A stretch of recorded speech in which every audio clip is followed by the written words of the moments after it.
Topic 1. U.S. Canada trade talks collapse and new tariffs. Summary 3 to 4 lines. U.S. talks with Canada collapsed after the U.S. imposed 50% tariffs on roughly $20 billion of Canadian imports, a move Canada's Prime Minister Mark Carney called a miscalculation. Canada has warned of dollar-for-dollar retaliatory tariffs targeting steel, dairy, appliances, farm equipment, pulp, and electronics, starting September 8th. The dispute raises immediate risks to affected industries, consumer prices, and supply chains, and could produce longer-term shifts in North American trade and Canada's foreign policy and sourcing. Detailed points as presented. Incident overview. The United States imposed 50% duties on about $20 billion of Canadian imports.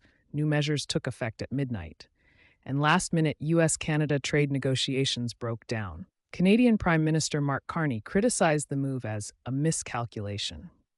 Reasons for breakdown, claims from both sides. Carney says the U.S. introduced late, uneconomic, and unfair additional demands, limits on trade deals with other countries, weakening protections for culture, French language, and sovereignty, excluding medium-large trucks from automotive coverage, etc., that appended an agreement.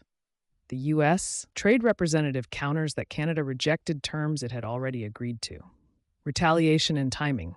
Canada announced dollar-for-dollar retaliatory tariffs, focusing on steel, dairy, appliances, farm equipment, pulp, electronics, and other sectors, to take effect September 8. Legal and policy issues. The U.S. 50% tariffs are an unprecedented move under Section 338 of the Tariff Act of 1930. Canada has signaled legal action. The U.S. says it proposed tariff rollbacks on some items, steel, aluminum, autos, lumber, but accounts differ. Economic impact. Immediate hits are expected in specific industries: autos, steel, lumber, wine and spirits, hockey equipment, with potential consumer price inflation, supply chain disruption, and weaker investment and market confidence. Current direct impacts are a small share of Canada's GDP. Reports cite about 5% of exports, but a wider or prolonged conflict could cause greater damage. Political and strategic fallout. The dispute strains the historically friendly U.S.-Canada relationship and the USMCA framework, and may accelerate Canadian moves to reduce U.S. dependence through diversified sourcing, foreign investment, and new trade deals. Conclusion summary.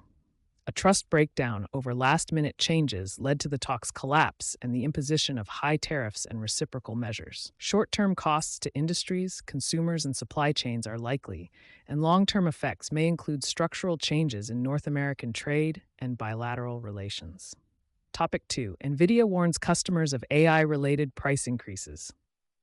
Summary, 3 to 4 lines. NVIDIA has notified several large customers that prices for AI servers and related systems will rise, in many cases by at least 15%, with increases tied to chip generation and memory configurations, and expected to apply to shipments starting early next year.